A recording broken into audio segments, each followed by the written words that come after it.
After getting married, my husband John, who quit his job, pushes household chores onto me, even though he only works part-time 3 days a week and I work full-time.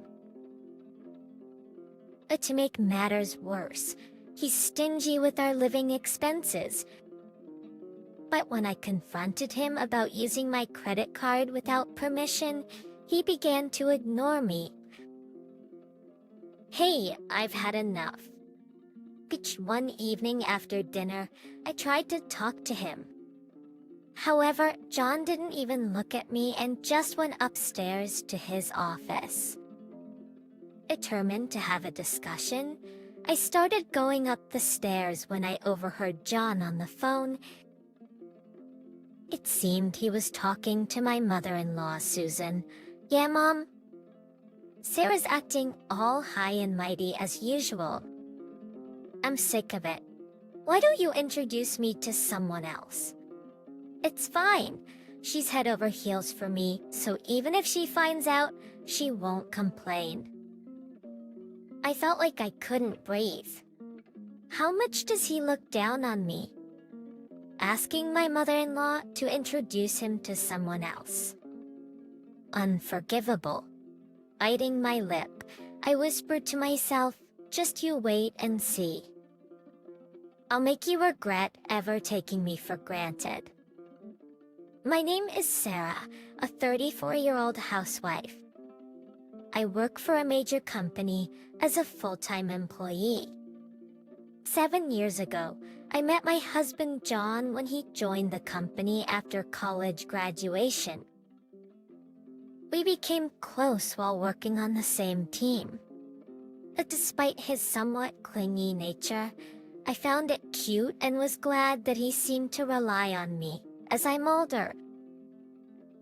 After dating for a while, I accepted John's proposal and we got married.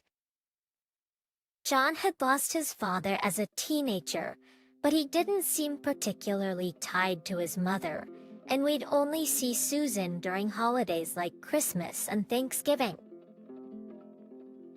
We had a peaceful married life, without any surprise visits from Susan, who lives out of state. However, our lives took a sudden turn because of John's actions. You can live off your salary alone, right? I'll quit my job today. I'll help a bit, though. Oh, and of course, I expect you to handle the household chores too. Wait a minute, I said. Are you telling me this after the fact? It's my decision to make. John and I have been working in different departments for a while now. He never seemed troubled with his work, but I guess he was feeling stressed out. Still, he could have talked to me before making such a big decision that affects both of us. I have talked to you before deciding to just up and quit.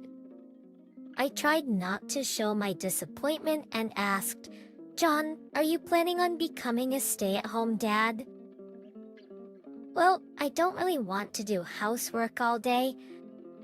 How about finding a part-time job then? We could use the extra cash. Alright, I'll handle the groceries and some minor expenses. Sarah, you take care of the other bills, okay? Oh, and an allowance of $1,000 a month would be nice. What? I blurted out in disbelief, and John said as if it was the most normal thing. It's cheaper than hiring a maid. I was frustrated. He's probably planning to work under my insurance. I've never heard of someone earning $10,000 annually and getting a $1,000 monthly allowance. But I didn't want to argue and risk a fight, so I reluctantly agreed. John, with his light and charming smile, was quite popular with the ladies. Back when we got married, some female colleagues were envious, saying things like, "Why is he with someone older?" Or "He could have found someone prettier easily." He must have had issues I didn't know about. Or better for him to change jobs than get sick from work stress. I can just work more to cover it. Since he lived with his parents until we married, it's understandable he's not good with housework. Eventually, he'll get the hang of it and pitch in. For instance, one day, after an early shift and some overtime, I came home tired. His breakfast, dishes were left in the sink and a pot, ready to be cooked, was still in the fridge. Sorry, I've been busy too, he said, chuckling as he made his excuse. Laundry was left wrinkled inside the washing machine. By the way, John works a 3-hour shift 3 times a week, and today's his day off. I can't free up my hands right now, so can you make it, Sarah? I timidly asked John, setting a pot from the fridge onto the stove. Just like I told you before, I've been swamped with work lately, so it'd be nice if you could help out more around the house. When I for work at 6 a.m. and don't get home until 8 p.m. It's hard to get things done. So John frowned in annoyance. I do take out the trash and clean my own room, you know. And when it rains, I bring a sick statement on the laundry too. I appreciate it, but I'm swamped just preparing meals. I make your lunch too. Come on, don't get all high and mighty just for that. John grimaced. John got the assistant manager position and a better salary than me because of the support from everyone around him. Don't you get that? Leaving me at a loss for words, John went upstairs with his cell phone in hand and slammed the door to his study. After that incident, John's selfish behavior became more noticeable. I can't rely on John. If I use the dryer, he complains later. Aparian or factuals. I was planning to hang the laundry out, but Sarah doesn't trust me. Teacher on a sunny day when I trusted John and left the laundry without using the dryer. I came home to find it still in the washer. Then one weekend, while John was out, Susan, my mother-in-law, suddenly came over. It's a good 1.5-hour drive from their place out of town, so we only visit together during the holidays. I remember Susan scolding me when John left the room during our pre-marriage meeting. John had so many options. I already knew Susan disliked me, so I brought out some slippers hoping she'd leave soon. But standing at the front door, Susan yelled at me. What do you think you're doing, making John do all the work? Who do you think you are? Making your husband do the chores? You're such a useless wife.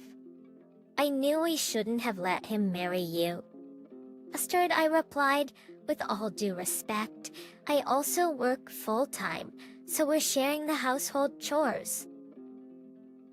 Although recently, John hasn't been doing much. Susan's eyes widened in anger and she shouted at me. Of course you're a woman, right? Listen, John is delicate and frail. If he collapses because of you, I'll sue you. Shouting one-sidedly, Susan left.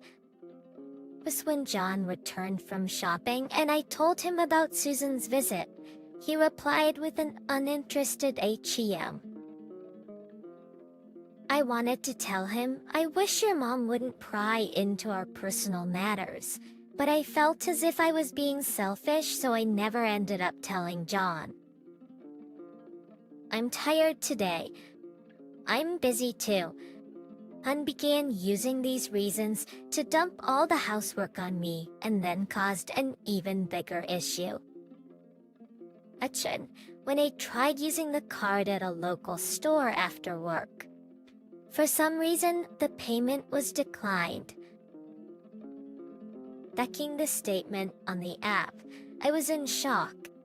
Again, though I didn't recall using it, the card was maxed out. Just thinking I could have made a mistake, I contacted the card company, just only to discover that John had splurged nearly $10,000 on in-game purchases and designer clothes. He remembered the PIN I had shared when we bought appliances and seemed to have used it without my consent. I couldn't overlook this and confronted John as soon as he returned home. "Why did you use my card? Don't you have your own? Esther, my allowance of $1,000 a month isn't enough." "Well, why don't you work more? Wasting time playing video games at home seems pretty silly." John then glared at me with intense eyes. I braced myself, thinking he was going to shout at me, but John just clicked his tongue and left the living room. John stormed up the stairs, slammed his office door shut, and didn't come out for the rest of the night. Starting the next morning, he began to ignore me. "Good morning." John then glared at me with intense eyes. Is myself, thinking he was going to shout at me, but John just clicked his tongue and left the living room. John stormed up the stairs, slammed his office door shut, and didn't come out for the rest of the night. Starting the next morning, he began to ignore me. "Good morning." John was watching videos on his phone, grinning as he ate. After he finished, he left his dishes on the table and went straight to take a shower. In short, John wouldn't make eye contact with me or respond to anything I said. I had a plan in mind, but with this situation, I couldn't bring it up. Eventually, it was the day John got paid for his part-time job. As usual, I handed him an envelope with $1,000, but he snatched it away. He was about to leave. "Hey, I need $700 for groceries and utilities." I called out to his back, but he seemed not to hear me and headed upstairs. I felt like pulling my hair out. Given that I'm paying for the rent, utilities, taxes for both of us, insurance, and communication bills, I really need that $700 or life gets really tough. It doesn't look like John's gonna give it to me, so I reluctantly dipped into my savings and allowance. As the days of being ignored by John went on, I found myself constantly overwhelmed by a heavy mood. By the evening, I'd be overwhelmed by a gloomy feeling, and I seriously didn't want to come home. I'd kill time at diners or convenience stores after work, and even stayed at motels a few times. But in the end, I'm just running from the problem and it's not solving anything. Besides, once John's mood improves, even if we're not exactly lovey-dovey, we might at least have normal conversations again. Maybe when I get home today, he'll respond to me like nothing happened. So maybe tomorrow morning, even if tonight wasn't great, he'll wake up and greet me with a good morning and a smile. Holding on to that hope, I was ignored for 3 months, and finally my body started to protest. I could hardly eat, and I lost nearly 9 pounds. I wonder if John even noticed me, pale-faced, eating my porridge. Today, too, he was laughing at something on his phone, and after finishing his meal, he left his dishes and moved to the couch. In an almost whispering voice, barely heard over his laughter, I said, "John, I can't take it anymore." Perhaps annoyed, John got up from the couch and headed to his study upstairs. I slowly rinsed the dishes, placed them in the dishwasher, dried my hands, turned it on, and left the kitchen. This isn't right. I need to talk to John. Tomorrow's a day off, so it's a perfect time without worrying about the clock. As I was going upstairs, I heard John's excited voice. He seemed to be on the phone with Susan. Accepting. Yeah, Mom. Sarah's still bossing me around as always. I'm fed up with it. Can you introduce me to some cute girl? It's all right. She's head over heels for me, so even if she finds out, she won't say a thing. I felt like the wind was knocked out of me. How little does he think of me? Asking your own mother to introduce you to a fling? It's unforgivable. I bit my lip and murmured inside, "You'll see. You'll regret treating me this way." As my feelings for John instantly turned cold, and I decided it was time to put my long-standing plan into action. I took Corsity as a furious waiting for John to fall asleep. I grabbed only my ID and left the house. That night, I stayed in a hotel.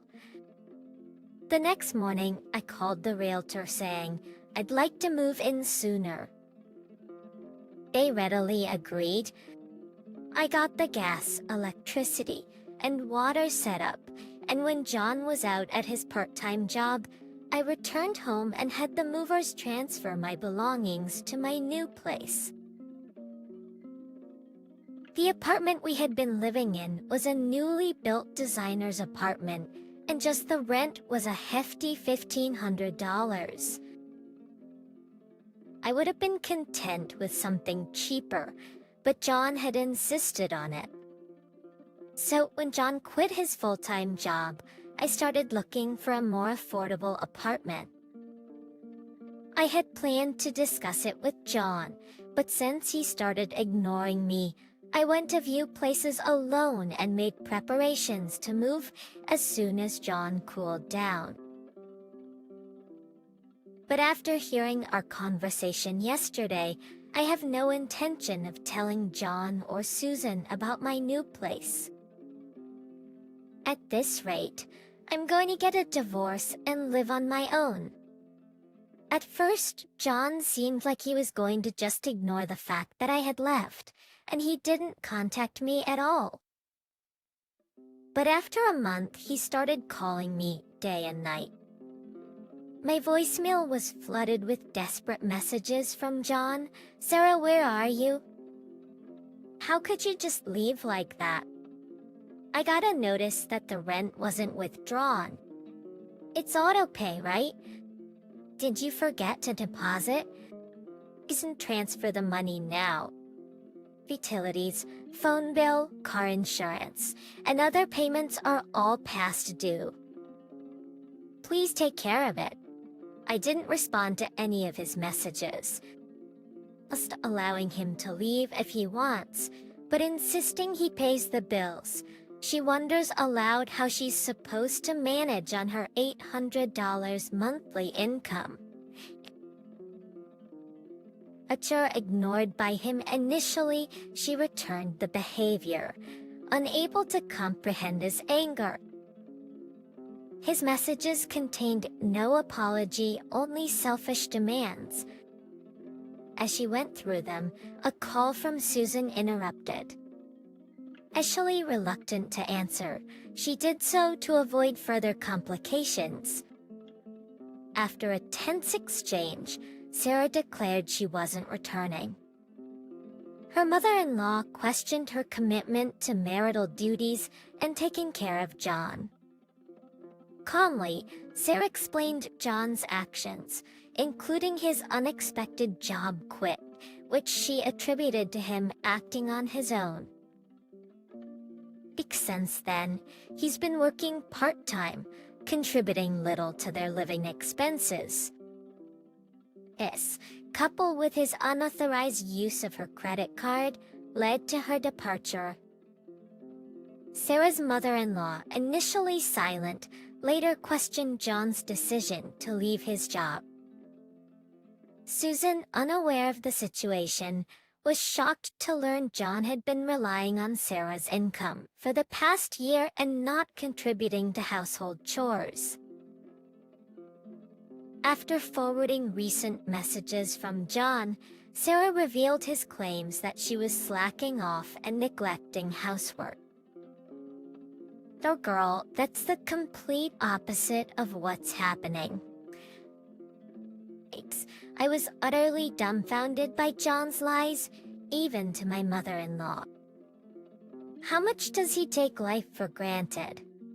He must think my mother-in-law will scold me and then I'll come back. I've never heard of a mother finding a mistress for her son. What were you thinking, my mother-in-law? As I confronted Susan with a stern tone, she mumbled some excuses. I mean, he said married life was tough. What if he got sick from the stress? If having a young woman by his side makes him happy, it's a small price to pay. He doesn't contribute to living expenses, and he's ignored me for 3 months. I was the one about to get sick. It's also disrespectful to the women you introduce him to. Well, a good-looking guy like John has to have fans. There must be girls who want to date him even if he's married. Of course, if he was still working at that big company, I realized I wasn't going to get anywhere with Susan. Like mother, like son. I think divorce is the only option. What? Divorce? Surely you don't have to go that far. I'm sure he regrets it. Susan suddenly started to panic. She always put on appearances above everything else. He's having a son who graduated from a prestigious university. Become divorced is probably something you'd want to avoid. I snapped back. Regret? What regret? I'm not John's ATM. If he wants to divorce me and hang out with other women or blow through money, he's free to do so. Oh, Sarah, won't you reconsider? You're all he's got, I coldly replied to the desperate Susan. I'll be hiring a lawyer since John seems hesitant about the divorce. Any further communication should be through the lawyer. I'll also seek compensation for John ignoring me and not contributing to our expenses, as well as any unauthorized charges on the credit card. I wonder if John can even afford to pay. Susan muttered as if it were someone else's problem. If your son can't pay, the parents will have to, I retorted. What? So please let John know that I want a divorce. Thank you. Sarah, please reconsider. At listening to her till the end, I hung up the phone. The next day, I promptly called a lawyer about the divorce and scheduled a consultation, feeling a bit relieved. Act for you. While enjoying a week off at my new place and unpacking, my cell phone beeped with a new message. I'd like to block John and Susan's numbers, but I might need to communicate with them until the divorce is finalized. This with them until the divorce is finalized. I thought so, and that's why I didn't block either of their numbers and kept them saved. Checking the content, I realized it was mistakenly sent. Susan, not very tech-savvy, seemed to have posted it in a family group chat, thinking it was a private message to John. Well, I figured I might as well read it too. You made me look bad, Susan exclaimed. You quit your job and now you're working part-time 3 days a week. There was a pause. Did Sarah tell you that? Yes. Were you living off of Sarah's salary? It's embarrassing for a man to earn less than a woman, Susan exclaimed. Mom, don't be so old-fashioned, that's why I kept it a secret. There's nothing wrong with being a stay-at-home husband nowadays if you're actually working. But I've heard you're only working 3 days a week, not doing any house chores, and still acting all high and mighty. Anyone would want a divorce. And oh, surprisingly, Susan seemed to be on my side. I guess she was just that disappointed in John. Gosh, calm down. I'm not getting a divorce. Sarah's head over heels for me. She'll regret it and come back home soon. I couldn't help but smirk. I can't believe he's still saying this. Where'd he get the confidence that no matter how horribly he treats his wife, she won't hate him? Though, why not? I was looking forward to it. Do you even understand your situation? You're 30, working a part-time job, and living off Sarah's salary. A girl would want to be with a guy like that. I burst out laughing. There's someone out there for me. You know I've always been popular, don't you, Mom? If you were a grad from a prestigious university with a job in a major company, maybe there'd be girls who'd want to date you, even knowing about your affairs. Heck, some might even want to marry you. But not with the way you are now. Oh, come on. Against an angry Susan, John's response was ever so laid back. You can still make a change. Get a job at a big company like before. Not too much hassle. It's way more fun to chill and live off Sarah's income. It's such a careless comment from John. She won't stand for that. Sarah said she's gonna divorce you and take alimony. She even mentioned making you pay off her lawyer's fees. Making you pay off her credit card bills. I don't have that kind of money. If she asks for it, you'll pay it, right, Mom? You have Dad's inheritance, right? You'd be happy to spend it on your dear son, wouldn't you? That's where Susan's reply stopped. Mom! Hey, we're still talking here. Answer me.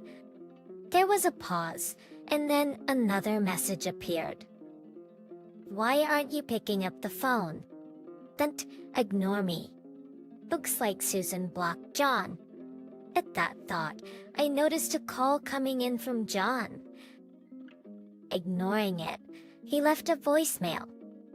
He kept on rambling, leaving several messages.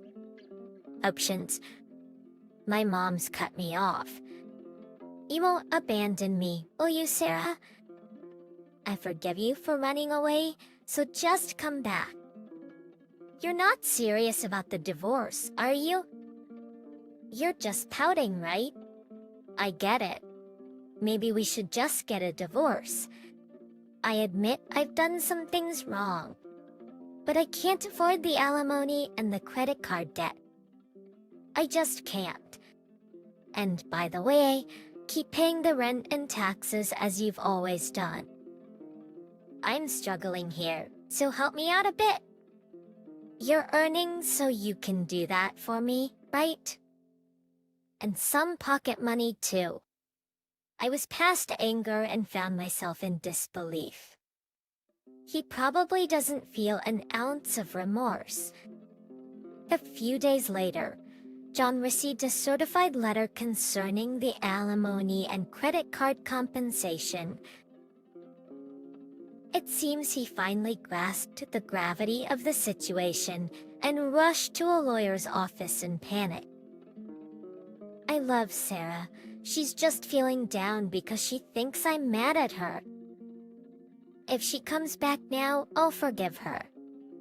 And apparently, he was making such ludicrous arguments. However, after the lawyer explained things, he realized I was dead serious and went pale. John, who kept insisting he didn't want a divorce, was finally persuaded by the lawyer. It took 6 months, but we managed to finalize the divorce. I felt so refreshed and promptly blocked John and Susan's contacts. Having been abandoned even by his mother, John seemed lost. For good reason, as I slapped him with an alimony of $10,000, 3 months of unpaid living expenses, and $10,000 from the unauthorized use of my credit card, plus his own card payments. John, who used to spend the $1,000 monthly allowance I gave him on designer clothes, reluctantly sold his clothes to raise cash. Still, he couldn't pay it all at once and pleaded with the lawyer, so we set up a monthly installment plan. If he doesn't pay up, I have the means to seize his bank account. With me gone and unable to afford the rent of his luxury apartment, John moved to a rundown studio apartment. He had to take on more jobs, working from dawn till dusk. And a former colleague, who happened to spot John in town, said he hardly recognized him due to his haggard appearance. I hope this serves as a wake-up call for him to ditch his spoiled attitude and become self-reliant. Without the burden, John, I no longer have to endure the injustice of having my hard-earned money taken or being ignored by a roommate. I'm feeling much better, but being even more motivated at work. I was promoted from assistant manager to manager, and my salary increased. I'm now living busy but fulfilling days. I hope to continue leading a meaningful life, balancing both my work and personal life.